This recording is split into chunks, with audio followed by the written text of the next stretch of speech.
बोलिए भारत माता की, भारत माता की। आज यहाँ युवा संकल्प के इस कार्यक्रम में राष्ट्रीय सेवा मिशन के माध्यम से आज इस कार्यक्रम के संचालन कर रहे भाई राजीव रंजन जी, इस मंच के अध्यक्ष मुकेश कुमार सिंह जी, इस पूरे कार्यक्रम के राष्ट्रीय अध्यक्ष आदरणीय जितेंद्र नीरज जी, हमारी छोटी बहन और लगातार भारत का मान बढ़ाने वाली, पूरे बिहार की मान बढ़ाने वाली हमारी छोटी बहन और जमुई की लोकप्रिय विधायक आदरणीय श्रेयसी सिंह जी, आदरणीय अजीत सिंह जी, मनोज सिंह जी, भगीरथ कुशवाहा जी, विनय सिंह जी, रिंकू मुखिया जी जो करनी सेना के अध्यक्ष हैं, रंजीत रंजन जी,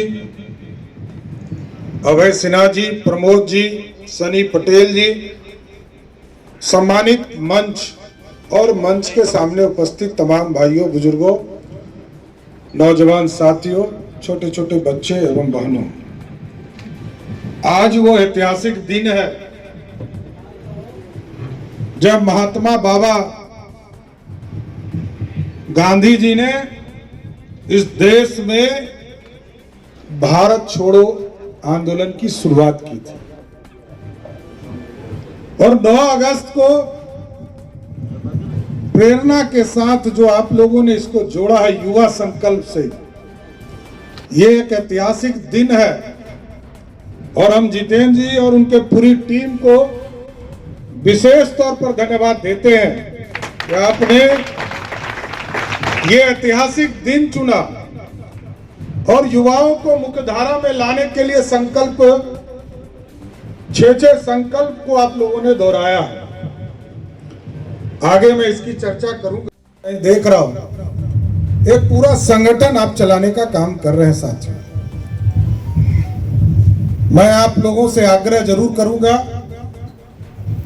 देश के यशस्वी प्रधानमंत्री जी ने आज ही के दिन से 9 तारीख से लेकर 14 तारीख तक जो हमारे शहीद हुए हैं, चाहे वो पारा मिलिट्री के लोग हों, चाहे वो सीआरपीएफ के लोग हों, या भारत के सेना के लोग हों, या स्वतंत्रता सेनानी हो, उनके घरों में भारतीय जनता पार्टी या प्रतिनिधि हमारा जाएगा और 9 तारीख से लेकर 14 तारीख तक हम उनके घरों से मिट्टी लेकर आएंगे और ये अभियान 9 तारीख से लेकर 14 तारीख तक चलेगा।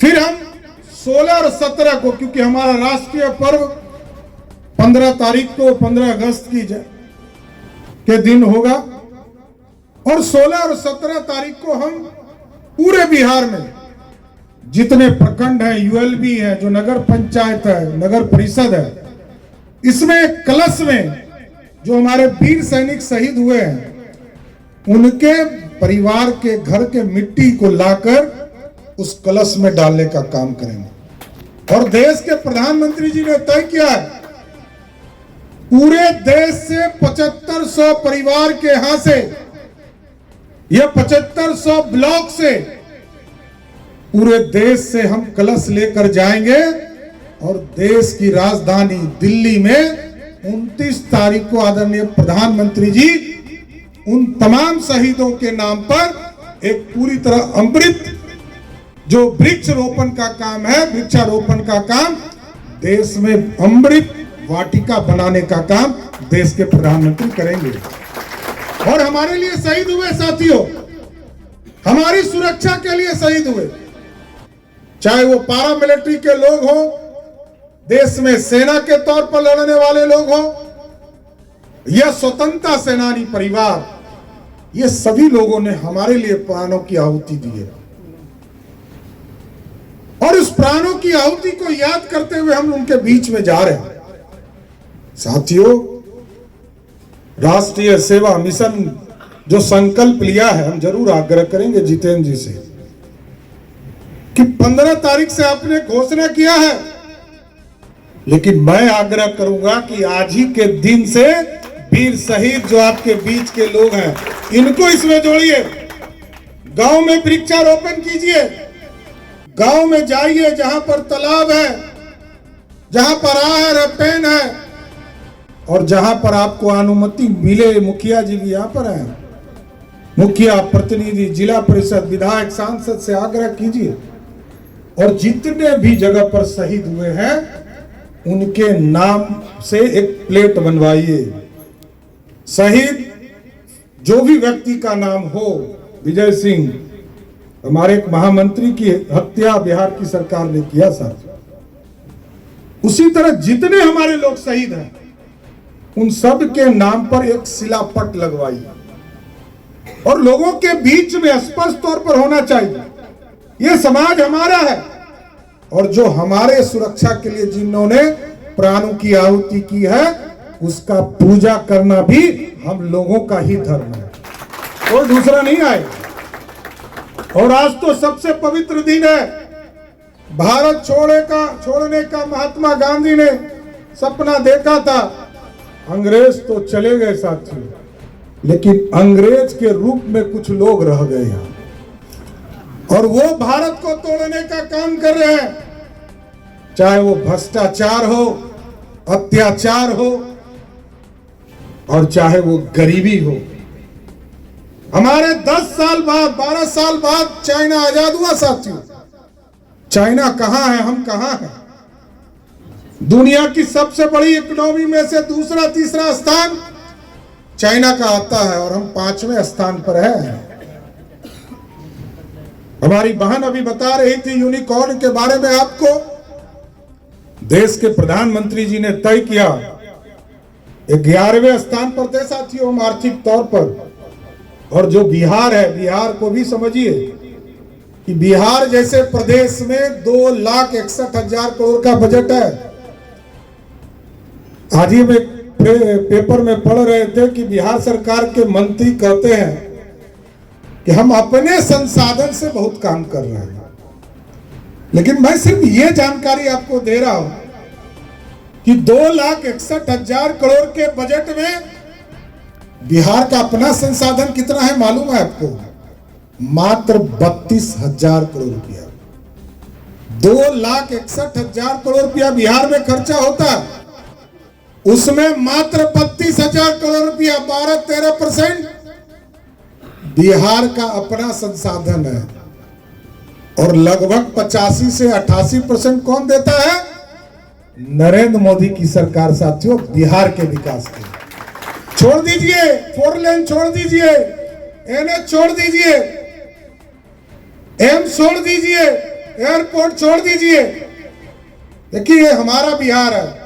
मैं तो बड़ा स्पष्ट तौर पर कहता हूं लोगों को कि एक भाई ने 15 साल तक बिहार का राज किया और वो कहते रहते हैं कि मैं आरक्षण जब तक हूं, आरक्षण तब तक नहीं हटेगा, यही ना कहते हैं।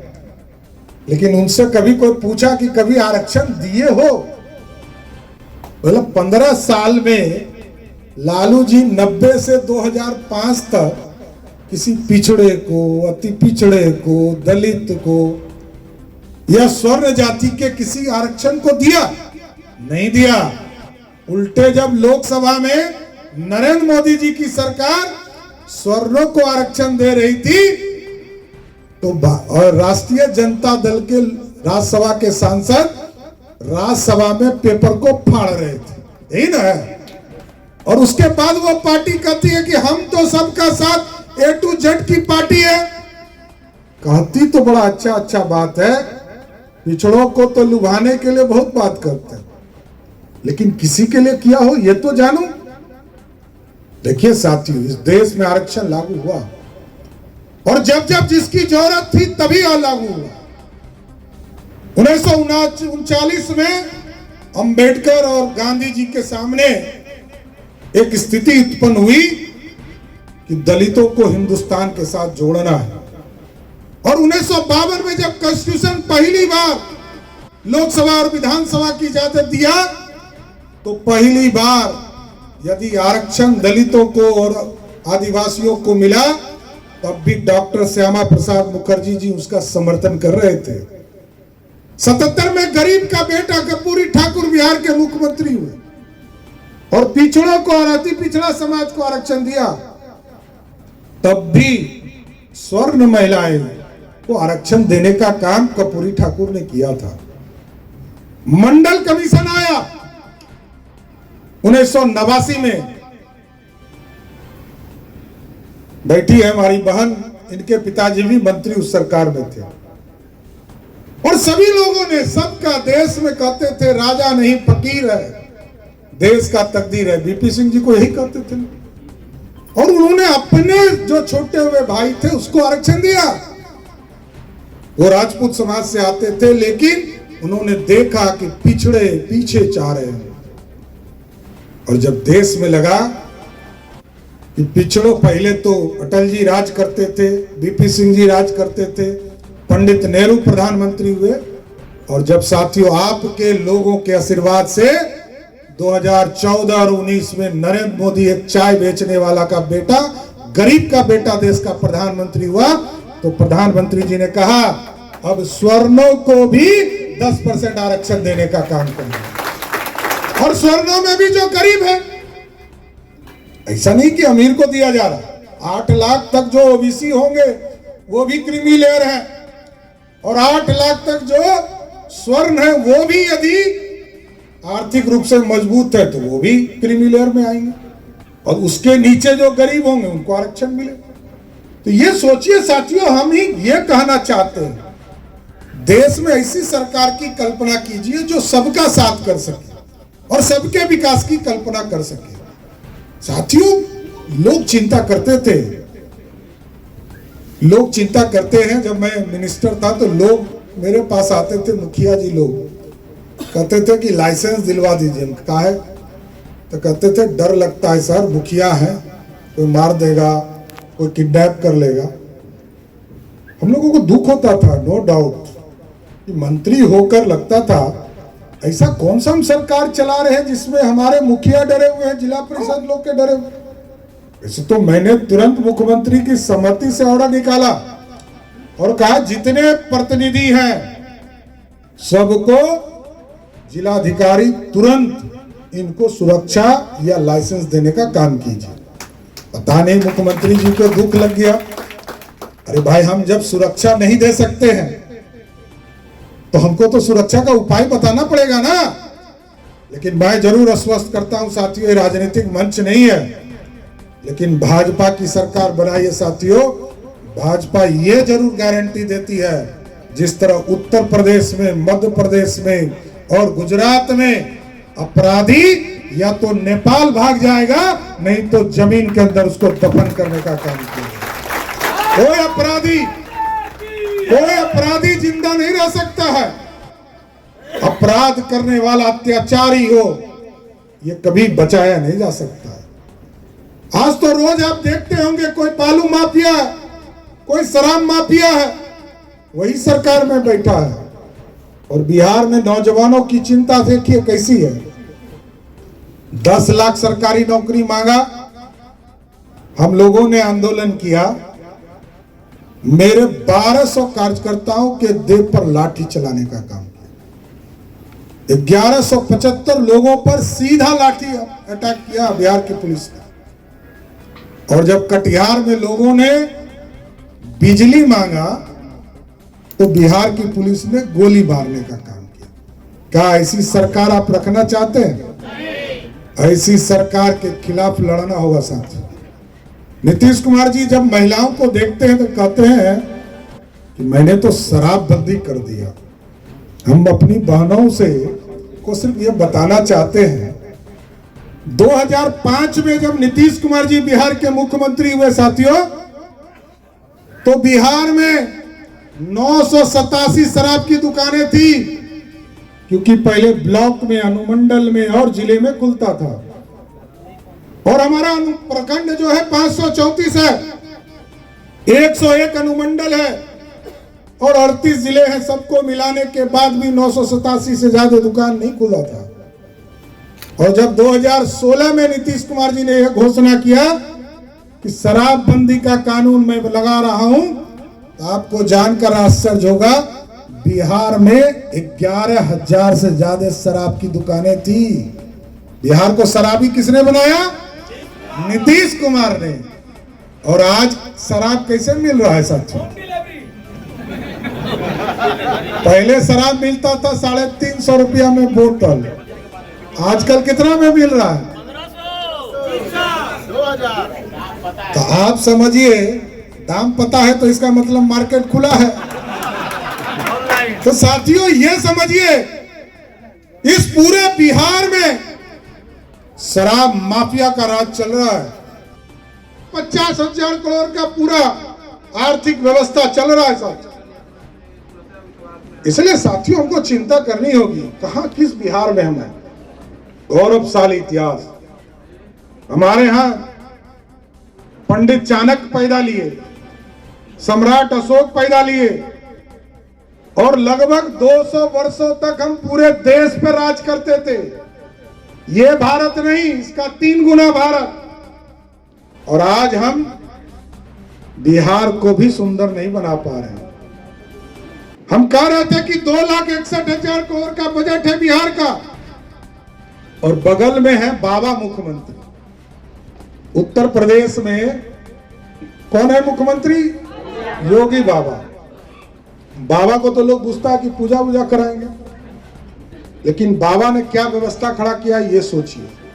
बाबा ने एक व्यवस्था किया, आपके यहां 3 लाख करोड़ रुपया खर्चा होगा और उत्तर प्रदेश में 42 लाख खर्चा होगा। आप सोचिए कि आपसे 14 गुना अधिक खर्चा उत्तर प्रदेश में होगा, और हमसे ज्यादा विकास 14 गुना होगा। जिस तरह गांव में गोतिया के घर में यदि अचानक अच्छा खाना, पक्का मकान बनने लगता है तो दुख नहीं होता है। हमारी पार्टी की सरकार है साथियों, लेकिन लगता है कि उत्तर प्रदेश इतना बढ़ेगा, ये नहीं चलेगा। हमको बिहार भी सुंदर करना है। और जिस उत्तर प्रदेश में आप देखिए, आज 12 एयरपोर्ट्स का निर्माण हो गया, और बिहार में मात्र 1 एयरपोर्ट का निर्माण हुआ। पिछले 8 साल से आप देखते होंगे कि पटना एयरपोर्ट पे काम हो ही जा रहा है, लेकिन इसके बाद भी जब भी आप लैंड कीजिएगा तो अचानक ब्रेक ही लगेगा, क्योंकि उसका कोई व्यवस्था नहीं किया गया। अब सोचिए कैसी सरकार चल रही। हम अपने लोगों की सुरक्षा करेंगे ना, सारे चीजों को छोड़कर अपने लोगों। कौन आता है बिहार में? बिहारी आते हैं, और बिहारी की सुरक्षा हम नहीं कर सकते हैं। बिहारी अस्मिता का सवाल है। 14 करोड़ बिहार के लोग हैं, इसको पूरी तरह सुंदर बनाने की जरूरत है। इंडस्ट्री यहां खड़ा करना है, और हम तो देश दुनिया में देख रहा हूं। मैं अभी गुवाहाटी गया था साथियों, उन्होंने बताया 41 लाख लोग हम असम में रहते हैं। अब सोचिए, दिल्ली में 70 लाख लोग रहते हैं, बॉम्बे में 50 लाख लोग रहते हैं, पूरे देश में 4 करोड़ लोग रहते हैं। अब इसको लौटाकर बिहार लाना है, तभी बिहार सुंदर होगा। जिस दिन बिहारी बिहार लौट कर आया साथियों, उसी दिन समझिएगा कि बिहार बदल रहा है। और ये बदलने की सब पूरी कल्पना करनी है, और नौजवानों को पूरी तरह यूनिकॉर्न से जुड़ना पड़ेगा, क्योंकि एक तरफ ब्रेकिंग इंडिया वाले लोग, एक तरफ भारत को तोड़ने वाले लोग हैं, और एक तरफ मेकिंग इंडिया में नरेंद्र मोदी की सरकार स्थापित है, और तीसरे तरफ लुकिंग इंडिया है। हमको लुकिंग इंडिया की तरफ नहीं रहना है, और ना ब्रेकिंग इंडिया का साथ देना है। यदि इस भारत का निर्माण करना है और देश और दुनिया में अपनी डंका बजाना है, तो मेकिंग इंडिया का सपना हमको साकार करना पड़ेगा। ये नया भारत बनाना पड़ेगा। आज हम बड़ा गर्व से कह सकते हैं, देश और दुनिया में जब लोग जाते थे तो भारत कहने में लोग को शर्म लगता था। आजकल तो देखिए, नकली पार्टी लोग अपने नाम के आगे अब इंडिया लगाने लगे, इसलिए क्योंकि नरेंद्र मोदी जी जैसे देशभक्त से लड़ना है, क्योंकि नरेंद्र मोदी जी के पॉकेट नहीं है, ना परिवार है। उनका परिवार कौन है? पूरा भारत है, और इस भारत के लिए नरेंद्र मोदी जी आज पूरी व्यवस्था कर रहे हैं। इसलिए साथियों, हम यही आग्रह करेंगे कि आपने जो राष्ट्रीय मिशन के माध्यम से यह कार्यक्रम आयोजित किया है और आपने जो आग्रह किया है, नो डाउट हम लोगों को लगता है कि युवा आयोग क्यों नहीं गठन, युवाओं की चिंता क्यों नहीं हो। जिस प्रदेश में 60% लोग युवा हो, जिसका उम्र 18 से लेकर 45 वर्ष हो, इससे ज्यादा क्या युवा चाहिए। भारतीय जनता पार्टी आपको जरूर आश्वस्त करती है, मैं अध्यक्ष हूं, क्योंकि अगली जो सरकार है वो जरूर हमारे समय में बनेगा। तो भारतीय जनता पार्टी आपको आश्वस्त करती है, और आप लोग पूरा टीम संघर्ष कीजिए। युवा आयोग का गठन भारतीय जनता पार्टी जरूर करने का काम करेगी। और आपके जो अन्य जो मुद्दे हैं, चाहे वो लाठी गोली के इश्यूज हो, चाहे वो सामाजिक कुरीतियां हो, दहेज का मामला हो, ये तो स्वाभाविक है। हम जिस परिवार से अपने घर में बहू लाने का काम करते हैं, उस परिवार से यदि दहेज ले रहे हैं तो इससे बड़ा शर्म क्या हो सकता है। देखिए, जो महिला अपना पूरा परिवार जीवन छोड़कर दूसरे परिवार में आती है और पूरे जीवन अपना जीवन उसी परिवार को दे देती है, उससे कोई दहेज लेता हो तो इससे बड़ा पाप नहीं हो सकता है। हम तमाम लोगों को इसमें लगना चाहिए, और राष्ट्रीय सेवा मिशन से जरूर आग्रह करूंगा कि आप इसी तरह लगातार सेमिनार के माध्यम से युवा नेतृत्व को भी आगे उभारने का काम करें, शहीदों का सम्मान भी बढ़ाने का काम करें, और युवाओं के पूरे जनमानस को कैसे ठीक किया जा सकता है इस पर भी विचार रखते रहे, और बिहार सुंदर बने। मेरा ये मुरेठा है, मैं इसको पगड़ी नहीं कहता हूं साथियों, क्योंकि पगड़ी तो ताज होता है और मुरेठा मजदूरी का प्रतीक होता है। मैं तो मजदूरी करने निकला हूं, और मेरा संकल्प बड़ा स्पष्ट है। 18 साल नीतीश बाबू आपको दे चुके, अब कितना दिन लोगे। अब तो मैं जो देखता हूं, मैं तो सरकार में मंत्री भी साथ में था, और मेरी राजनीतिक उत्पत्ति भी नीतीश कुमार जी को मुख्यमंत्री बनाने के लिए जेल जाना पड़ा। लालू यादव जी ने मेरा घर तोड़वा दिया, हमको जेल में रखा। आदरणीय जौहर साहब, दिग्विजय सिंह जी, ये लोग हमारे लिए 7-7 किलोमीटर यात्रा करके हमारे लिए आंदोलन किए। और हम लोगों को यह चिंता लगती है कि जिस बिहार की कल्पना की थी, उस कल्पना को नीतीश कुमार ने पूरा नहीं किया। इसलिए हमारा आंदोलन हम विरोध करते हैं, और ये मुरेठा उसी दिन उतरेगा जब नीतीश मुक्त बिहार की राजनीति को बनाने का काम करूंगा साहब। इसलिए आज राष्ट्र सेवा मिशन के तमाम साथियों को विशेष तौर पर धन्यवाद देते हुए कि मेमोरी लॉस सीएम का रास्ता बंद कीजिए, क्योंकि गजनी फिल्म याद है ना, वहां का हीरो जो है याददाश्त भुला जाता है। तो नीतीश जी कल कहे 100 वर्ष का ही जीवन बचा है, इसके बाद जीवन नहीं होगा। अब बताइए, अरे मुख्यमंत्री हैं भाई, कुछ तो आप इज्जत रखिए बिहार का।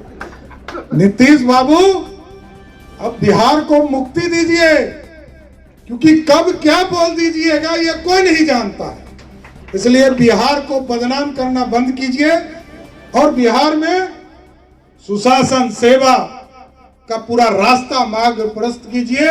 हम तमाम लोगों को, सेवा मिशन के इस पूरे टीम को विशेष तौर पर धन्यवाद देते हुए अपनी बात को विराम देते हैं। धन्यवाद।